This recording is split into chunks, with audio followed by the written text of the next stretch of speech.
Halo teman-teman, Assalamualaikum warahmatullahi wabarakatuh. Saya Vina Arantika Purbasari dari Prodi D3 Kebidanan, Stikes Bina Cipta Husada Purwokerto. Di sini saya akan menjelaskan sedikit tentang sistem perkemihan. Nah, kita ke pengertian sistem perkemihan dulu ya. Sistem perkemihan itu juga bisa disebut dengan sistem urinaria, yang berarti suatu sistem tubuh tempat terjadinya proses filtrasi atau penyaringan darah sehingga darah terbebas dari zat-zat yang tidak digunakan lagi oleh tubuh. Kemudian ada bagian-bagian dari sistem perkemihan, yaitu yang pertama ada ginjal.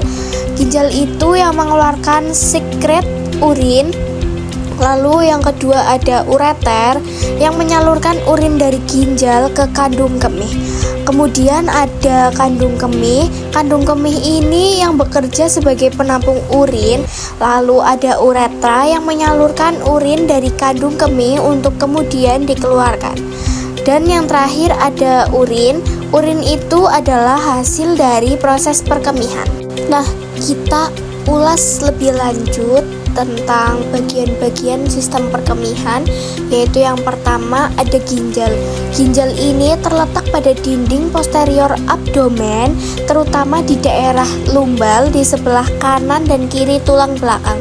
Dibungkus oleh lapisan lemak yang tebal di belakang peritoneum atau di luar rongga peritoneum, yang berfungsi sebagai mengatur keseimbangan air, mengatur konsentrasi garam dalam darah, mengatur keseimbangan asam sampai basa darah sebagai tempat ekresi bahan buangan dan kelebihan garam.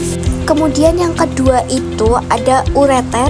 Ureter itu adalah perpanjangan dari tubular yang terdiri dari dua saluran pipa berotot yang merupakan saluran retroperitoneum yang menghubungkan ginjal dengan kandung kemih. Nah, kemudian di sini ada lapisan dinding ureter, yaitu ada luar jaringan ikat atau jaringan fibrosa. Kemudian yang kedua ada lapisan tengah yang berotot dan ada lapisan mukosa belah dalam. Kemudian bagian yang ketiga itu ada kandung kemih atau vesika urinaria. Vesika urinaria ini berfungsi sebagai penampung urin dan dapat mengembang dan mengempis seperti balon karet yang terletak di belakang simfisis pubis di dalam rongga panggul, yang berfungsi sebagai penampung urin. Kemudian ada bagian vesika urinaria atau kandung kemih, yaitu ada fundus, corpus, dan vertex. Kemudian kita ke uretra. Uretra itu sebuah saluran yang berjalan dari leher kandung kemih ke lubang luar yang dilapisi membran mukosa yang bersambung dengan membran yang melapisi kandung kemih. Nah, uretra pada laki-laki ini berjalan berkelok-kelok melalui tengah-tengah prostat, kemudian menembus lapisan fibrosa yang menembus tulang pubis ke bagian penis yang panjangnya kurang lebih 20 cm. Namun bedanya pada uretra wanita ini terletak di belakang simfisis pubis, berjalan miring sedikit ke arah atas yang panjangnya itu hanya kurang lebih 3-4 cm. Nah, yang terakhir itu dari bagian perkemihan ini ada urin atau air kemih. Ciri-ciri urin yang normal itu jumlahnya rata-rata 1-2 liter sehari, tetapi beda-beda sesuai jumlah cairan yang dimasukkan. Banyaknya bertambah pula bila terlampau banyak protein dimakan sehingga tersedia cukup cairan yang diperlukan untuk melarut kanureanya. Yang pertama, warnanya bening, oranye, pucat tanpa endapan, tetapi ada kalanya jenjot, lendir, tipis tanpa terapung di dalamnya. Kemudian yang kedua, baunya tajam.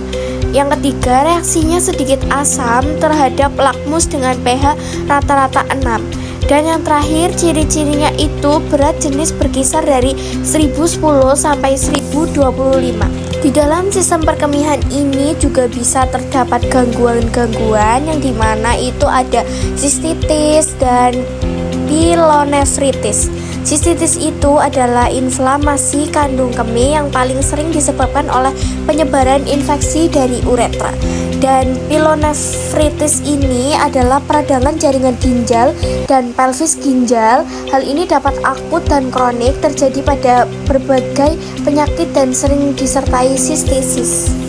Terima kasih, itu yang bisa saya jelaskan sedikit tentang sistem perkemihan. Semoga bermanfaat ya. Wassalamualaikum warahmatullahi wabarakatuh.